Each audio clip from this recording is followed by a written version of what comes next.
Certified Transmission built its reputation on the job done right. It means hard work, honesty, and integrity. And quality service that makes customers feel confident and secure in their vehicles. At Certified Transmission, our expertly trained technicians diagnose, service, and repair transmissions.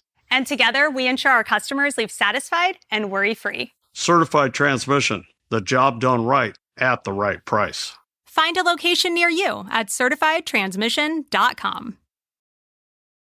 Enjoy legendary store-wide savings during NFM's anniversary sale. Earn reward cards while you shop. Get up to a $150 reward card on select furniture, like recliners, bedroom sets, and more. Get up to a $500 reward card on hard surface flooring. Make the most of your money with budget-friendly 24-month financing on qualifying purchases. Shop incredible savings during our 87th anniversary sale. Big selection, big savings. Only at NFM. Minimum monthly payments required. 18% APR. Some exclusions apply. See store for details. Hey y'all, I'm Eboni K. Williams here, host and attorney extraordinaire. Welcome to Holding Court, where we analyze the very latest in legal headlines, the ones that got all the streets talking. You know what we do? We dig deep into how the courts impact the culture. We break it down, going straight from gavel to your news feed. And every week, we keep it 100. Right, Dustin Ross? That's right. Well, good morning to you, Dustin Ross. How are you, darling? Hey, good morning. I'm feeling great today, Ebony. How are you feeling today? I'm feeling great. You know, I am I'm just very large these days, Dustin. And in charge. You large and in charge. Large and in charge. To be honest, yes. I like that. And I think I'm in charge for about another week or two. So the streets tell me. And at that point, I heard that I won't be in charge anymore. A transfer of power, right? That's what the peaceful transfer. Much Is it like peaceful? America is hopefully going to have in November, Dustin Ross. I certainly hope so. All right, so we got a good docket today. It's a nice mix of this and. So we'll start with some celebrity justice. Everybody, of course, has heard the news and plenty of congratulations around for our Bronx princess, Miss Cardi B. Absolutely. Who is both expecting, her third child, and simultaneously, I think it's the simultaneous piece, Dustin, that we'll really be getting into, the simultaneous filing of divorce from, of course, Offset. And what I want to talk to you about, Dustin, is, of course, your reactions to both the pregnancy and the divorce announcement. But also, I want to kind of broaden the scope out for our viewers to understand legally what is at stake when you deliver a baby, have a baby for a man you are legally married to versus one you are not. And then also there is precedent now. There's law, there's statute that in some states, D. Ross, you cannot actually legally divorce your husband if you are pregnant. It's crazy. Ain't that crazy? And notice that I didn't say pregnant with his baby. You notice that part? I just said pregnant. Just pregnant. Okay, that's where we in that. That's right. Right. We're going to live in the ambiguity of it all. Okay, so we'll do that. Then we will go to I want to say a good news story with an asterisk beside it. I know that you were a loyal watcher, Dustin, of my griot show, The Griot with Eboni K. Williams. Absolutely. That aired for about 2 years there. And one of my frequent guests, D, was a gentleman by the name of John Boy Jr., a very distinguished looking black man. His image has been floating the internet recently with this announcement. He's always got on a nice, crisp button down that's black with a black cowboy hat. Yes, he is the longtime president and advocate for the Black Farmers Association. Yes. And people rightfully, have been spreading the good news that the Black Farmers Association, along with some other orgs, should be, emphasis on should be, receiving about $2 billion from our federal government around discrimination that they have sustained. So I want to give that some context. Generally, this is great. This is long overdue. I'll get into some of the backstory as to how we got here. But I'm holding my breath, D, and the reason you hear such apprehension is because, frankly, they've been promised this money before. Yeah. And it didn't quite hit the pocket. And you and I both have been in the business long enough to know what that looks like. That let me get you on the back end and then having to chase down money. So we'll go over that. No, and it doesn't end well for anybody involved. But there is a change in facts that make it believable this time, D, that the money will actually clear. So let's find out. And then last but not least, I'm sure that you have been hit up. I know I have been hit up. What are our thoughts? What are our reactions to NABJ, National Association of Black Journalists, decision to very recently, we'll say interview, we'll say platform, we'll say invite, we'll say accept the sheer presence of Donald J. Trump at their very recent national convention. So, and jurors, Dustin and I have not discussed this. Again, we don't like to crosstalk before we present to you. So I'm very curious, Dustin, to see what you think about it. And what we do know is what the current CEO of Black Enterprise, Mr. Butch Graves, shout out to the Graves legacy. He has some thoughts and he was very clear. So we'll talk about that. All right, let's start with Miss Cardi. Okay, all right. Everyone has seen it. I think it was first announced exclusively through Hollywood Unlocked. Shout out to friend of the show, Jason Lee. Shout out Jason. Jason is, let me tell you what Jason Lee is going to do. Jason Lee is going to put that activator in his hair and have those curls popping. And get active. And stay active, as we can see by the tremendous form he's in. Jason Lee is also going to get a high-profile baby announcement from the biggest in the game. That's right. I mean, we saw it with Rihanna, and now we're seeing it with Miss Cardi. Shout out to Jason Lee. Okay, so Cardi B, 31 years old. Cardi's relatively young, has been married to Offset for several years now. I mean, this is baby number 3. And I will say, when we first saw the photos, were you surprised? Let's start with that. Well, I wasn't surprised because we had seen video and pictures of them that alluded to her being pregnant. You could tell a visible baby bump.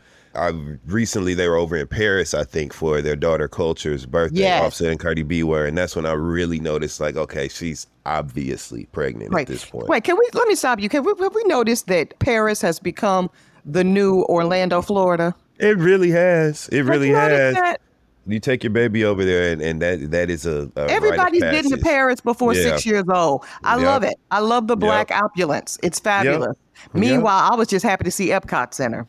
I was just happy to go to the carnival. Okay, so how about that? Listen, when they manually set up the rides. Shout out to it. The hell with a Mickey Mouse here. I just had an elephant here, and I was happy. Listen. A little bag of funnel cake did me just right. That's right. Just right. But I love it. They were in Paris. You're exactly right, Dustin. So, okay. So you weren't surprised at the pregnancy. Were you surprised? Because this is the thing that had people talk. Actually, I believe that the divorce was announced momentarily before. Yeah. So first we heard Cardi B is filing yet again, emphasis on yet again, for divorce from Offset. And then like 24 hours later, we got the Hollywood Unlocked exclusive, beautiful, beautiful photos of Cardi. Yeah, stunning. She's in this crimson regalia, looks very regal, beautiful little baby bump there protruding. And she told us she's expecting baby 3. I think the caption was something like, with every door that closes, new opportunities and blessings open. Something about it. With every ending comes a new beginning. That's exactly it. Something else to that effect. Yeah. For sure. So she looked beautiful, though. Absolutely beautiful, grown, in charge, very similar.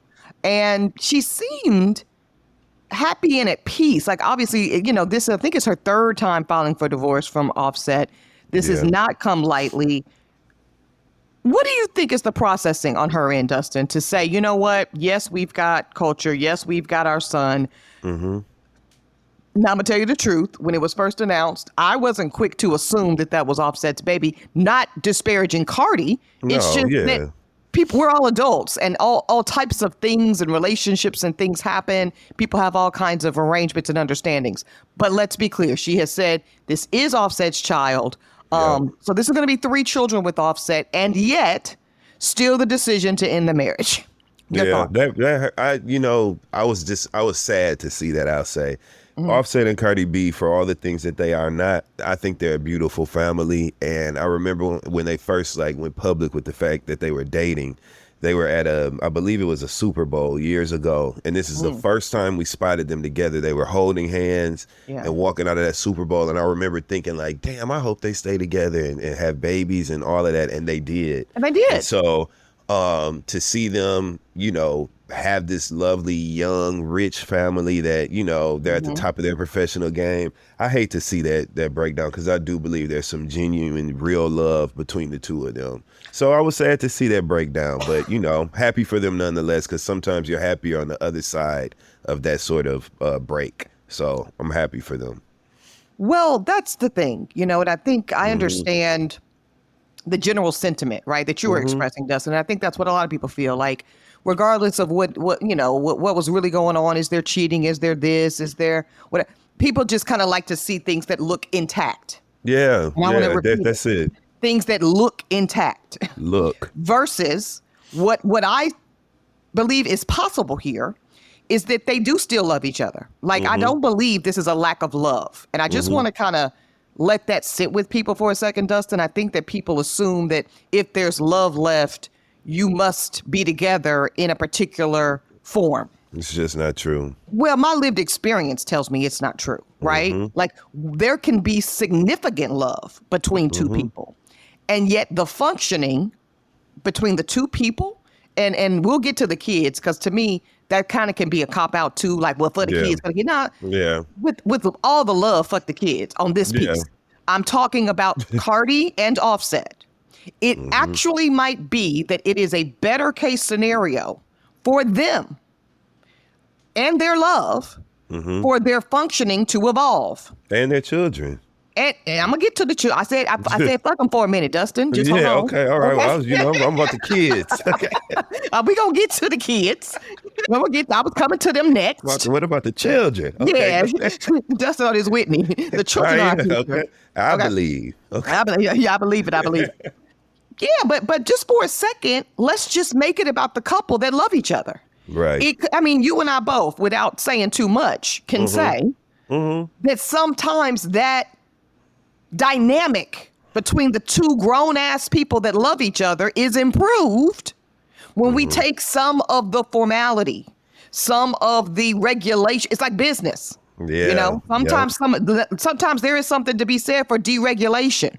I know somebody heard that. I know somebody somewhere heard that. If we was in church, I would tithe. Listen, you just made a point. Yeah. A point. Okay.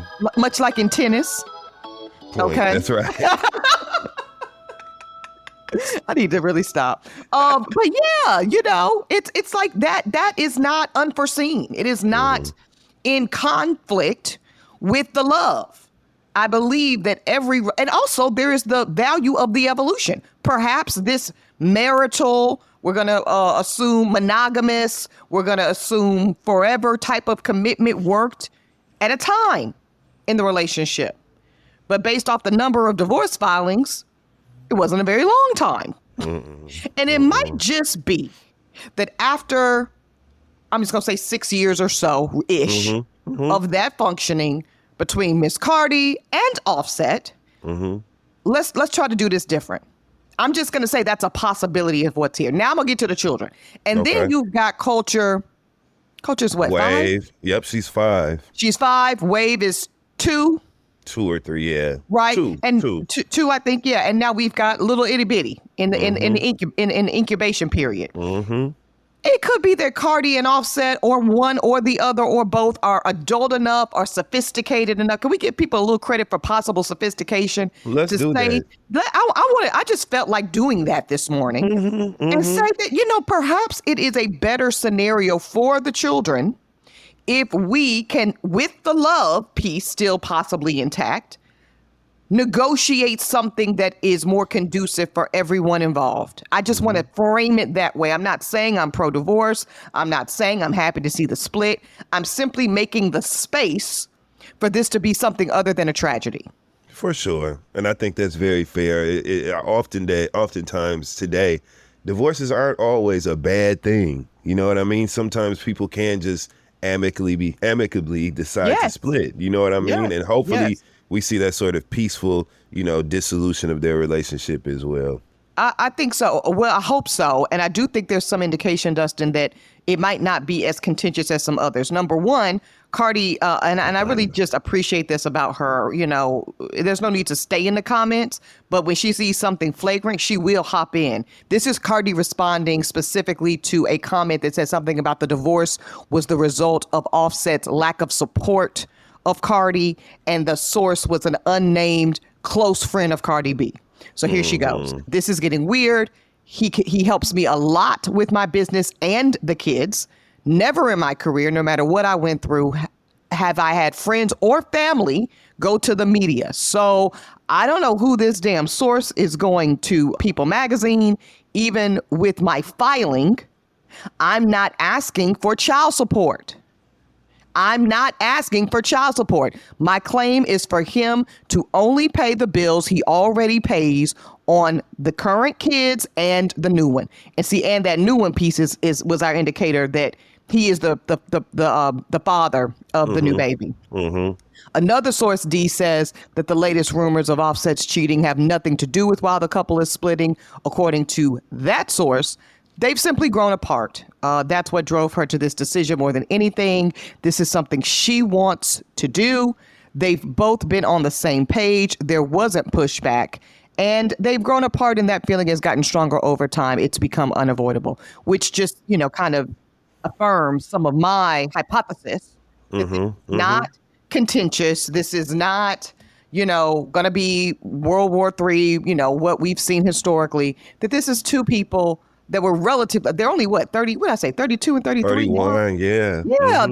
They're young. We're talking about people that made lifetime commitments at 26 years old. Yeah. You know, and for some people, that's old enough. For some of us, I'll speak for me. I was married at 27, divorced by 28. Mind your business. I don't need the judgment. Smart woman. That's right. Smart woman. You said, "Oh, let me get the fuck up out of here." Well, listen, I read a quote this morning. Let me share it with everybody. Some might call this a devotional. Okay. Shout out to Ashley Hobbs. I see you, producer. Okay. Oh God, this one says this: better to admit that you walked through the wrong door than to spend your entire life in the wrong room. You about to make me get up and run around this room, okay? You dropping dimes like that. That is a quote for your ass. Isn't it right though? There. Yes. Isn't it though? It's true. Well, it's okay. And there should not be, let's say that, there should not be shame instead admission. What is wrong with simply saying, and how about this was the right room for a particular time? And now it's the wrong room. And it's okay to pack my things, collect my children, and go on about our business, and we can reconvene at a later time. That's all. It's called being an adult, honey. It's called being an adult. That's what that is. Yeah. I wish them the best, though. Yeah. I really wish them the best. I think they are astute professionals in their industries. You know what I mean? I think they make smart decisions. There were some rumors, and I hope we get into this later on, but there were some rumors circling once the divorce was announced about ownership of their homes and their property, and Cardi cleared that up online. I saw something about that, yeah. Yeah, I just feel like they're going to take a mature approach if this divorce goes all the way through to fruition, because let's be, we don't know that it will. We saw that it took 29 years for Ray J and Princess Love. Yeah, and they still, you know what I'm saying? But yes, Right. If this happens, I think that they're going to handle it in a way that is, honorable and honors their commitment anyway. And again, this is the benefit of when both people have not just sizable, but more equitable. I do believe, per reports, she's on paper worth more than him. But the point is everybody's eating, everybody's doing extraordinarily well. This really should not be contentious in that way. Now, I do want to just drop a broader note, jurors, on this notion of the legal consequences of being pregnant during a marriage, because divorce filings aside, Cardi and Offset are still married today. So therefore, if she were, let's just fast forward, if she were to give birth today, Dustin, per the law, per any other intervention, Offset would be what we call the presumed father. Okay. Presumed. Yeah. The presumed father. It's a legal presumption, and this is true in most every state in America. Now, let's say that he wasn't the actual biological father and that all parties were aware. Okay. Right. Let's just say it's, we're just finding out they're separated. They could have been separated since top of the year, whatever. They both could have other relations. Let's just manipulate the facts a little bit, right? So if she were indeed pregnant by another man today, they would have to file a declaration saying that we are challenging the presumption of paternity and we are submitting John Doe as the legal and actual father. And then that would follow suit on the birth certificate, et cetera, et cetera. I'm saying this specifically, D, because I don't want people to think the birth certificate controls, because it does not necessarily. So even if there was another father or a thought to be another father, and that person's on the birth certificate, Offset, let's just say he tried to challenge paternity or child support later down the road, after this third child that she's pregnant with right now, who would be born under this hypothetical during the marriage, he can't just say, oh, well, Your Honor, look at the birth certificate. That answers it all. Not necessarily. Wow. Not necessarily. Maybe, look, depends on your judge. Judge might say, oh, I find that compelling enough. Judge could say, I appreciate it. What else you got? And that what else you're right. That what else you got is what I just laid out. That formal filing disputing or challenging the presumption of marital paternity. That's how that's framed. So jurors, I'm just hipping y'all to some legal game right now. And this goes for the man or the woman and both. This is for people that want to operate with integrity. Now, if you out here trying to scheme and scam, this ain't for you. well, maybe it's the most for you. Truth be told. Okay. You might need to turn the dial up, because what I'm saying is, and I'm not going to tell you how to use the information. I'm just going to provide it. There you go. If you are married, male or female, and there is someone pregnant, and the baby is born during the marriage and or conceived, by the way, depends on your state, there is a presumption legally that the person you are married to during birth or conception, depending on your jurisdiction, is the father. That's how the law sees it. Why does the law see it this way, Dustin? Because the law is cheap. The state is cheap. Government is cheap. They don't want to be financially responsible for any married woman's baby. They don't give a damn if it's your husband's or not. They just don't want to be on the hook. So they're gonna assert the legal and financial assumption that it's your husband's baby, unless you or y'all tell them otherwise. And if you don't do that, normally you have a statute of limitations as the husband to get your name off of it or disrupt that presumption. If you don't, state don't give a damn if you the daddy or not. You're responsible. That was your wife. Yeah, you're responsible. So I'm gonna put that out there. Do with it as you may. Sound like you need to get it while the getting is good to me. And I've seen it. I saw this when I was practicing all the time, Dustin. And judges, let me tell you what they're not normally swayed by. You coming in the courtroom 2 years, 3 years down the road, and Your Honor, look at all these receipts I got for Pampers, I got for formula, I've been doing this, I've been doing that. And the judge is going to say, I feel your pain. I wish you would have come and seen about me sooner. But at this point, you have been functioning as if, acting as if, and you had every reason to do your due diligence. And so this is really putting the burden, if you will, the quote burden, legal burden. Okay, y'all don't get carried away in the comments. The legal burden on the paternal individual to say either you're operating with a trust of your wife or partner, whatever your legally bound wife, that this is your child, or you're okay. And I've seen this too. This is really out the school of Dustin Ross, keep it player. DNA, genetics, whatever. You're my wife. It's my baby. Yeah.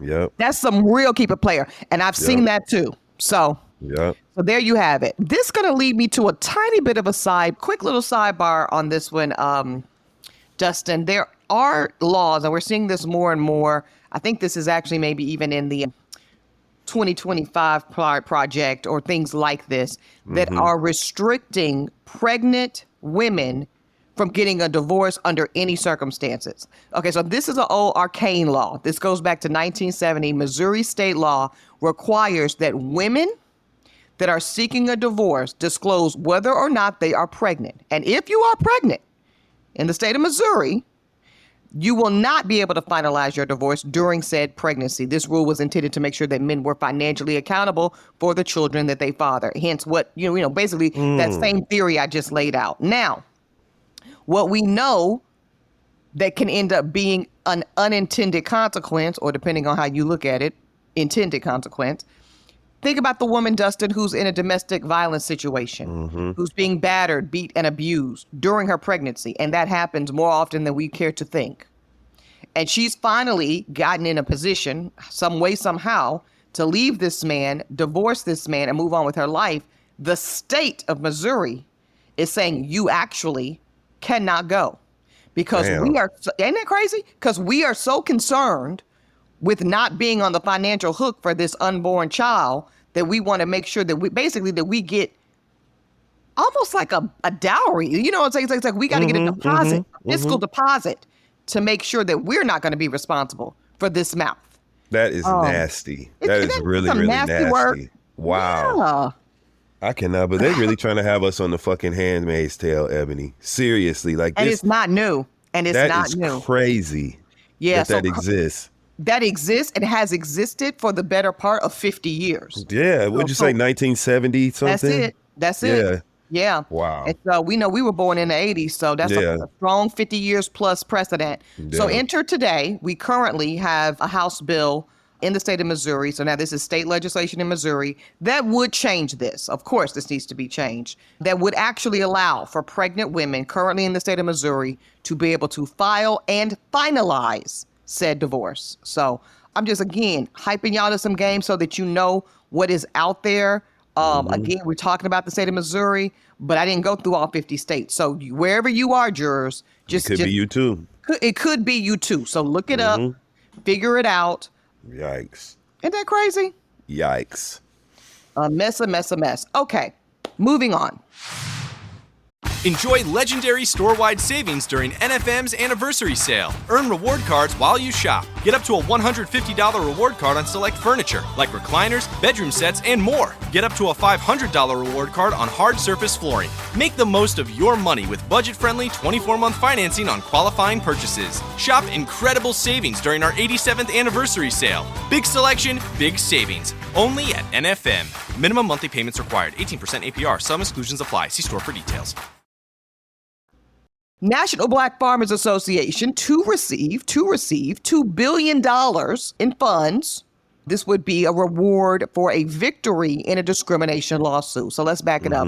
First of all, let me just lay out some context for Black farmers, Dustin, that I did not know until I started these series of interviews and conversations with the really, truly an icon in his own right, John Boyd Jr.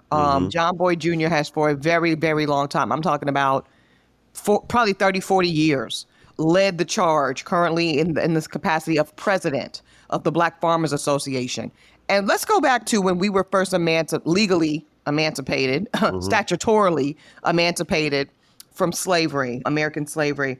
And one of the main ways in which we were to provide for ourselves was through farming, whether it was sharecropping, whether we were blessed and astute enough to occupy our own land parcel, work that parcel, produce on that parcel, and actually earn a living, earn some wage. And that was the way that a lot of Black families initially were able to start building some wealth, Dustin, and sending our children to our early HBCUs. And, what I'm trying to do is just centralize how important farming has always been to Black people and our liberation. And there was a time where, you couldn't throw a stone and not touch a Black farmer. And not just men were farmers, women were farmers as well. Hell, that's right. Technically children. How many times have we heard those stories, Dustin? I know my grandfather and great-grandfather and great-grandmother had to leave school, third, fourth grade, to go what? Work the land. Yeah, work the land and help the family out. That's called farming, in case anybody's confused. But now, but for real though. So now when you talk about how many Black farmers in America, I want to take a gander. Didn't you say... Oh, that was somebody else I was talking about gander yesterday. Take a gander, Dustin, as to how many Black farmers there are in America today. I have no idea. But I'm sure there's more than we thought. It's the opposite, baby. Sadly. There's less? Oh, my God. It is really, really, really, really sad. So it used to be that Black farmers were a significant portion of the American ecosystem. And now there are so few Black farmers. Back in 1910, Black farmers made up 14% of all farmers. So that's consistent with our population, right? 14%. Today, Black farmers own less than 1%, of the land in America. That's crazy. So to put some numbers on it, D, in the year 1920, okay, so that's about 100 years ago, think Tulsa Massacre era, okay, not that far removed from Reconstruction, certainly. There were 1 million Black farmers in America, okay? Today, how many? 50,000. We have Ebony, less than what? 50. Dustin, I kid you not. That is less people that can fill up probably Yankee Stadium. Yeah. Well, You that know makes what I mean? some sense. That makes sense why the food is now. I've noticed a decline in the taste in food at restaurants and shit now. So that's why it ain't no Black people making the damn produce, the food. Ain't no Black Because the people produce. farming. Okay, we got to get in the lab. Wow. Listen, Ebony. isn't that crazy? Isn't that sad? Very sad. We went from 1 million to less than 50,000. That is absolutely insane. And so, again, getting back to John Boyd Jr.'s work, he's working on several fronts. Number one, we need more Black people in farming. That's number one. But then, well, why are so few in farming when we used to have so many? Great question. Well, part of it is because we are being aggressively, as Black people, discriminated against in farming. And this is what John Boyd is talking about. See, when you talk about the rural farmers, the quote white farmers, whether they're in Indiana, Ohio, Florida, wherever they are, they get bailed out all the time by the federal government. They're always getting money. They're always getting subsidies. There has even been actual legislation, D, where farmers that are not from America, you know, from different parts of the world, Eastern Europe, Central America, South America, are brought onto American soil, given subsidies, and set up for success in farming in a way that our homegrown Black Americans are not privy to. It's a real problem. Now, let's go back. This particular $2 billion payout, $2.2 billion to be exact, this will be coming from the USDA, United States Department of Agriculture. Okay, well, is this just a bonus, or this is just a gift from, you know, the heavens opened up? Where's this money coming from, Ebony? No, this is long overdue money. So this started when President Biden took office, part of his promise to Black America, because we know we get this question a lot, especially right now around election time. What has he done? What has he done? What has Joe and now what has Biden-Harris done for Black America? Yep. So one of the promises made by the Biden-Harris administration, they were supposed to pay this out under the umbrella of the Inflation Reduction Act. This is the IRA. This was a certain section. It was already signed into law by President Biden 2 years ago. Wow. It was agreed upon. Everybody understood. Then what had happened? White farmers sued. Can you imagine? White farmers sued, says this was reverse racism, essentially. I'm not going to make it all about one person because this has been a collective effort. But under the leadership of John Boyd Jr. and other orgs, this moment is finally here where there is some redemption. There is some act right from our government for a breached promise. So again, National Black Founders Association founded 40 years ago from John Boyd Jr. And he says this is a quote from him.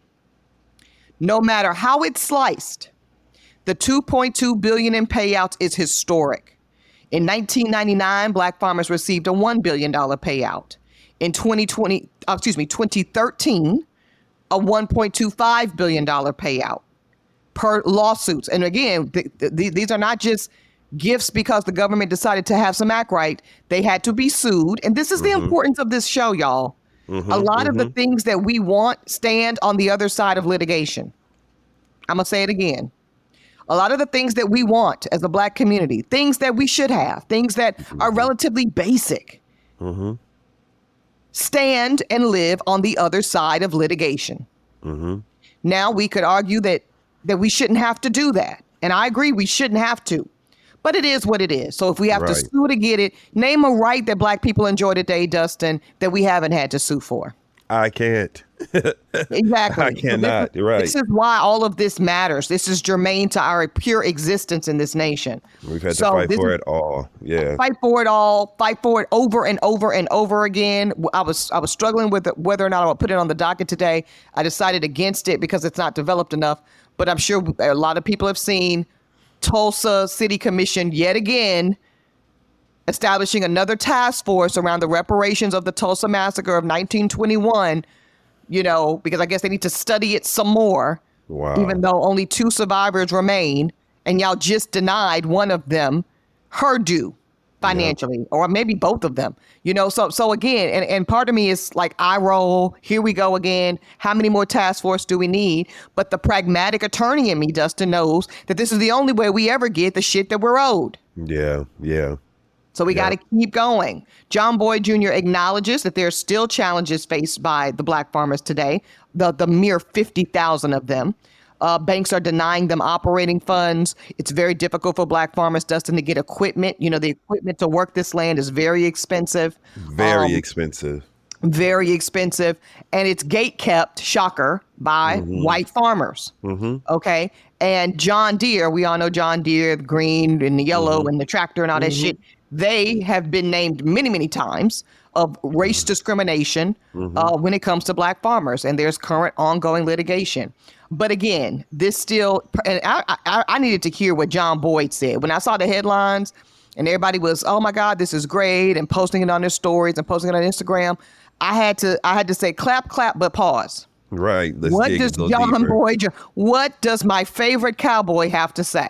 Yeah, it's funny too, because what actually kind of kicked off my interest in what was going on with black farmers, believe it or not, a scripted television show, Queen Sugar.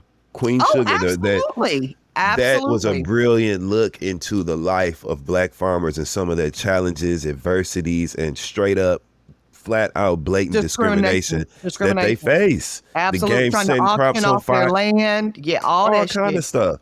Yeah. So yeah, it's a huge situation that I'm glad to see is starting to be rectified somewhat. But like you said, let's see if it happens. Let's just follow up and see when the check clears. Absolutely. Yeah. And going to Queen Sugar, just to make it about me for a second. I'm from Louisiana. Yeah. My ancestors really worked, North Carolina, everybody worked everything, but certain regions had certain produce they were heavy in and known for. Right. So North Carolina, shout out to my other home state, that's tobacco land. That's big tobacco. It still is. And some cotton. Other places, it was big corn. South Carolina, big rice. Big rice in South Carolina. And this is per the climate. Per the clay or the soil. So in Louisiana, it was big time sugar. And y'all can see this today. If you're in the New Orleans or Bayou area, drive out an hour or so and go to the Whitney Plantation if you have not already been. And you will see the huge vats, Dustin, where they would literally put the sugar. Because once you got to grow the sugar cane. Then there's the very dangerous work of chopping down the sugar cane with these machetes, where we were told stories of how, and I've heard this in my family, people's arms were cut off, people's legs were cut off, thumbs were cut off, trying to just chop down that sugar cane, which is hard as hell if you've ever actually touched a real sugar cane, as fast as humanly possible for production's sake. Then you have to kind of like skin the sugar cane, very physically taxing. Then you have to boil the sugar cane. This is another place where people's whole limbs were lost in the boiling water. Small children succumb to being, tipped over. It was just awful. Like so much death, so much tragedy just around these sugar cane plantations. So when you say Queen Sugar, that's today, which what we saw kind of depicted in the series, absolutely. But know that history goes back at least 300 years as to just the blood. I have to say it that way, Dustin. The blood that has been shed to create American sugar complex as we know today. Yeah. That's why I be eating Splenda. I don't I'm like,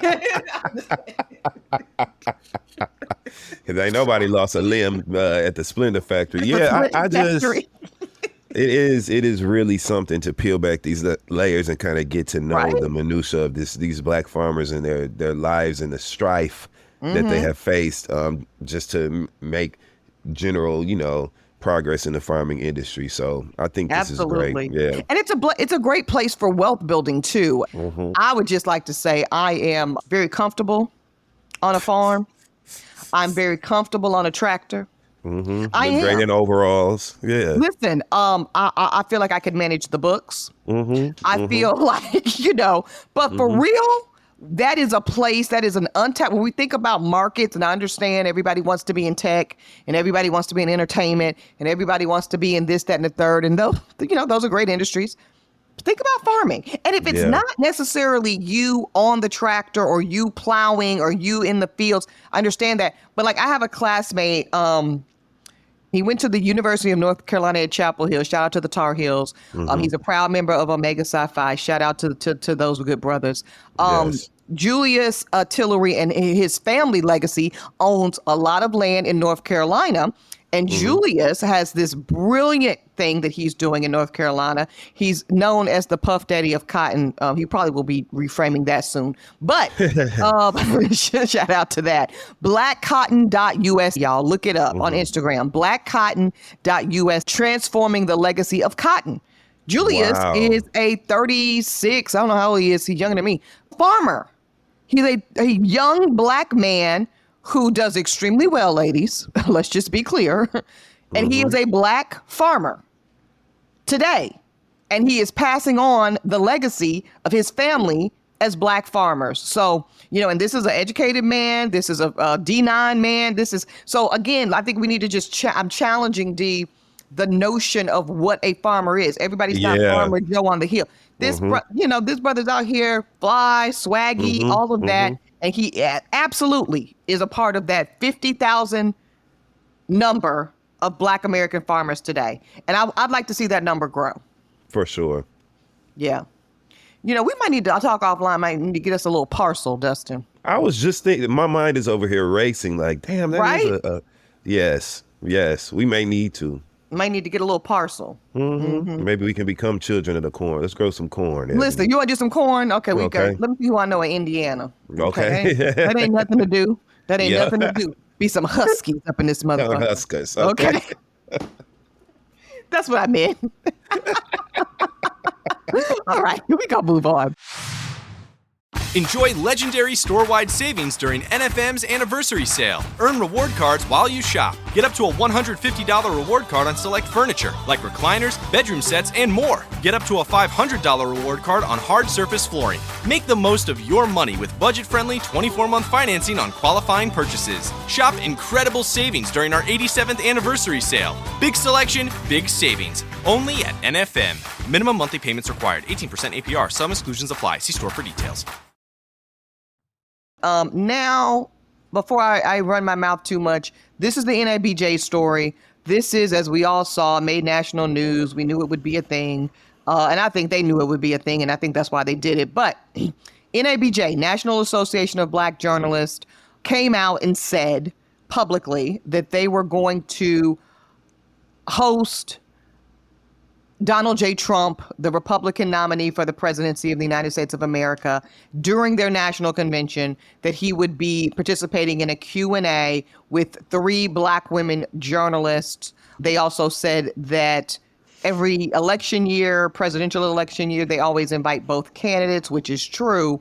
And not since George W. Bush has a Republican taken them up on the offer, including Trump. Trump has been invited before. He was invited in 2016 and I believe 2020 as well, and declined. All of a sudden in 2024, he decides to show up.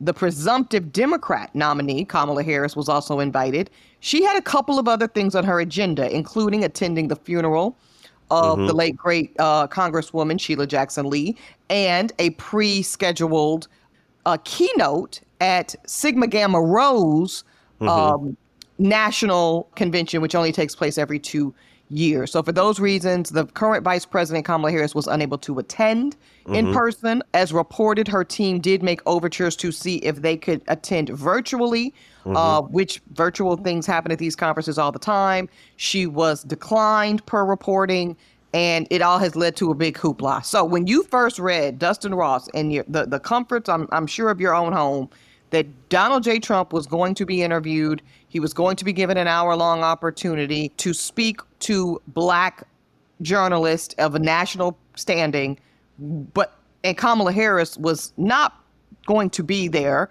What was your thought?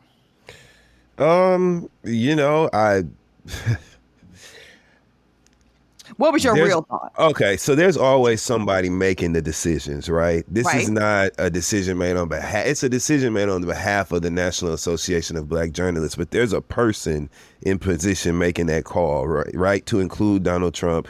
I understand that per the normal process or their normal way of doing things is to invite the Republican nominee. As you said, they never showed up, but this year is different. I understand that they may have been, there's a way that they've done things previously, but this is not a normal political candidate. This is not a normal Republican candidate for presidency. This is a terrible person. He's a piece of shit and verifiably so, per the 34 felonies convictions that he has, in addition to the myriad of other reprehensible things that he's done and said. He had no place there.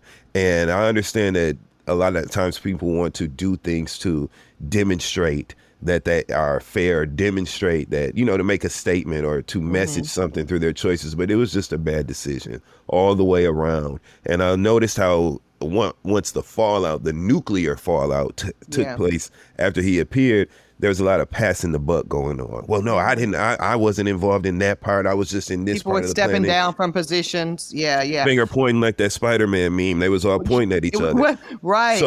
So it's just, I was disgusted. Ebony, I was disgusted. That's what I was. And the NABJ had an opportunity to really show themselves as just they had an opportunity to do things differently, and they elected not to. And I always wonder why some Black people are so determined to, well, no, but we still gonna do it this way, even though things are literally laid out for them, that's just not the right choice to make. He had no business being there. And moment that he stepped on the stage, You wonder, Dustin, why some Black people are like that? Shall we? I would like to wonder. I'm trying to give them as much grace as I can. You know what I'm saying, Ebony? Okay. But they fucked up. They fucked up bad. And there's a name that is attached to that choice and that decision that was made to have Donald Trump be there. And that's who we should direct all this to. Name it. I think we should name Ken Lemon. And I'm not saying he was the only person, but I think we have to name Ken Lemon for integrity's sake, because he is the president of National Black Journalists Association right now today. And just as if I'm sure there were many good things that happened during this convention. I've been to several of them before. Have you ever been to NABJ? I have not. National Convention? No, I have not. I've been to 4, maybe 5. Starting in 2013, I went to Orlando. I've been to New Orleans. I've been to a couple others. The main good thing is the career fair, to be candid, And I want to name this because a lot of people listening have not ever didn't even know what NABJ was before this national story. We can't assume everybody lives in our entertainment bubble. Most people don't know what it is. They don't know what it is. So let's just do that for a second, right? Let's talk about NABJ. NABJ, the National Black Journalists Association, Dustin, is a historic organization founded in 1975, so not really that long ago, in part because media outlets have, shocker, all discriminated against Black journalists, particularly in the hiring of Black journalists. Okay, so out of the Kerner Commission report, which happened in 1968, that talked about all of the ways, this was like a deep dive investigation of all the ways in which Black folk in America have been mistreated and done wrong and led to discrepancies of wealth and housing and every discrepancy that exists between our cultures and white America.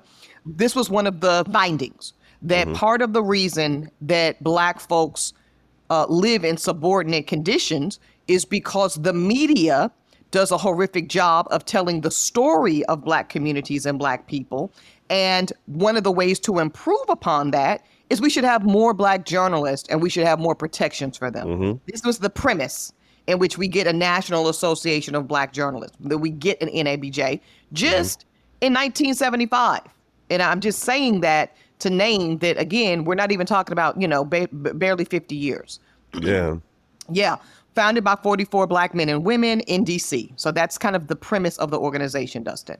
Then we fast forward and hear what I said. The main thing, we need more Black journalists. So that's why even to this day, I say, with no shade, probably, at least based on the ones I've attended, the most fruitful and productive thing that comes out of these conferences is this wonderful career fair where you've got in one convention space, of the series of 3 to 4 days, everybody from ABC News to Revolt to the Griot to The Root to CBS News to CNN. I mean, and let me give some credit here that's very due to NABJ. When I first, Dustin, wanted to transition from practicing law to being a journalist or working in the broadcast capacity, I took my Black ass to Orlando to the 2013 NABJ conference, had a real thin, dismal little reel that I had put together based off of some Huffington Post Live. You remember Huffington Post Live? HuffPost, yes, absolutely. Listen,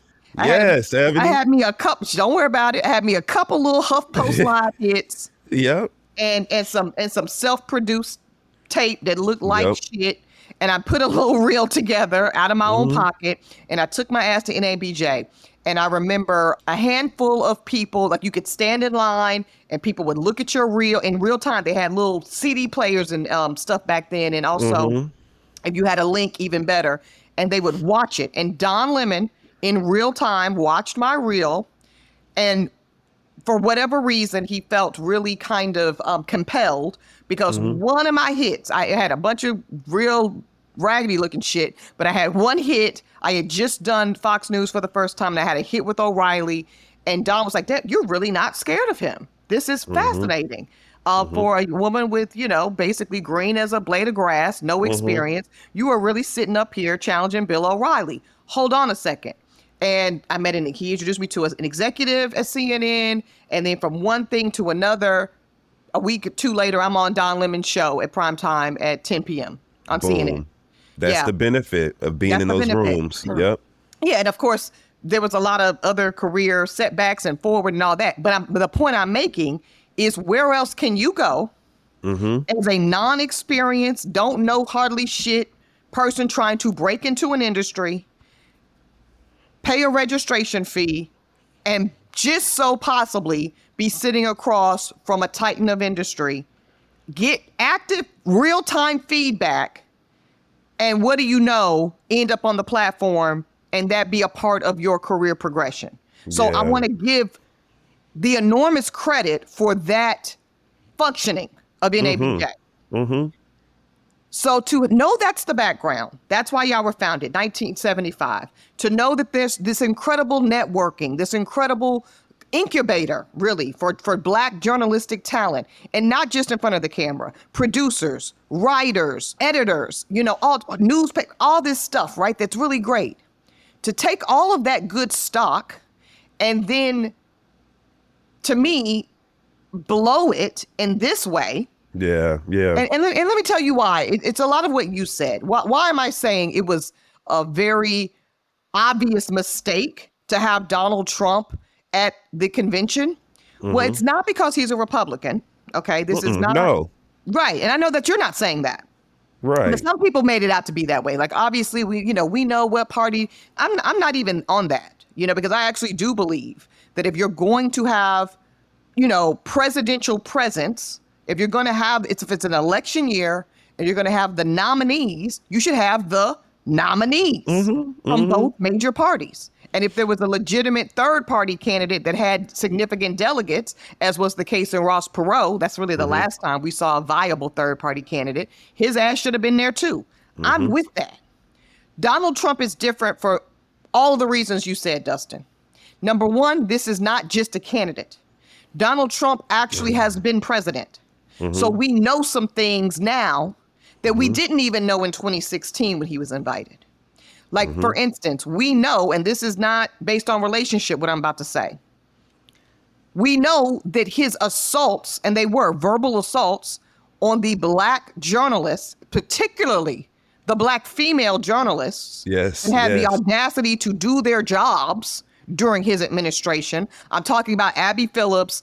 I'm talking about Yamisia Cinder, shout out to the SOAR. I'm talking about Black women, Dustin, who were simply executing their responsibility as truth tellers to our nation. And what did they get in return for that? They got called aggressive. They were called stupid. I remember literally watching a press conference. I want to say it was in the Rose Garden or something. And Abby Phillips was just asking, and Abby Phillips, Abby Phillip, rather. Let me just say, and I don't know her personally. We've had pleasantries on social, but I don't really know her. But she strikes me as objective and as kind of professional as it gets. Like she's not like spicy, like some of the others. Me. Right. Because that would have been a fun row, let me tell you. Oh, baby. No, what? Listen. But, Abby's just simply asking a question. What a stupid question. What an ignorant question. That's the kind of shit he would say to them. Literally. How many times do we watch him berate April Ryan in that press room? For a long time, April was the only credentialed Black journalist in that White House pool of correspondents. And just talking about everything from the way she looked to the way she spoke to the way she asked questions. So we've seen this of Donald Trump. 4 years. For the 4 years he was in office and the 3 years he's been out. And so we don't have to go on the hypothetical premise of every candidate should be given this opportunity, because I think it is a very legitimate argument, Dustin Ross, that he is not any other candidate, and he should not be treated as any other candidate. This is not Mitt Romney. Nope. This is not John McCain. Nope. And I'm not capping for them or caping for them. I'm simply saying there was a difference. There is a difference. Those two, even W. Bush, who came, name any of them, have not, in my professional opinion, forfeited the right, because it's a right, to be in space and proximity to Black professionals. And then if I'm April Ryan, and again, April was my colleague at the Griot, shout out to her, respect her work. Don't have a personal relationship with April Ryan. But April Ryan has been named the NABJ Journalist of the Year.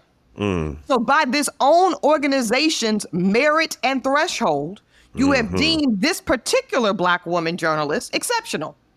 So how does that reconcile, Dustin? If you're saying April Ryan is so good at what she does, she's our Journalist of the Year, and then in the same breath, Ken Lemon, we're going to say we so value you that we are going to let someone who was your verbal abuser, and that is exactly what I'm calling it. Yes. Your verbal abuser is welcomed and comforted in our own house. Make it make sense. It doesn't make sense. Also, the J stands for journalists, right? So this is factual information that it's supposed to be factual information shared on that stage.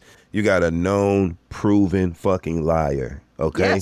That's told dangerous, filthy, nasty lies on Black journalists and Black people in general. He had no business being there. And as you can see, there was nothing positive that came out of his visit from the moment he opened his sour mouth. The moment that he opened his mouth. I like that. I like sour.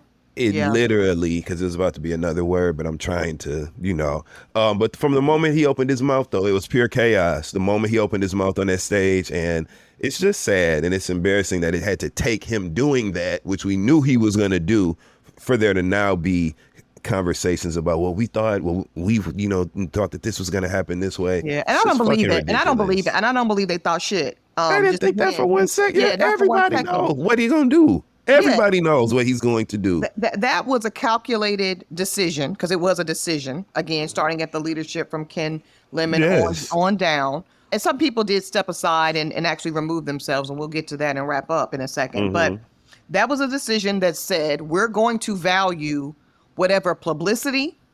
There you go. Call it out, E. Yeah, absolutely. Whatever publicity. And I really think that this was a misstep in another way too, beyond just the kind of disrespect to Black journalists and April and Abby and Everybody. Yamiche specifically, and all the Black women that were, caught up in the ear of Donald Trump during his tenure.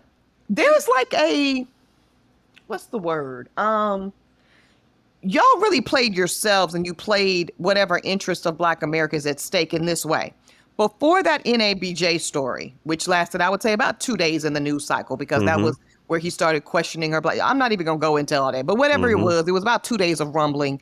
Thank God, as we sit here recording this show today, jurors, the talk is back on what it should be about, which is Kamala Harris and her VP pick and what's coming next as she goes into convention. And that's where but before NABJ decided to do what they fucking did, nobody was even talking about Donald Trump.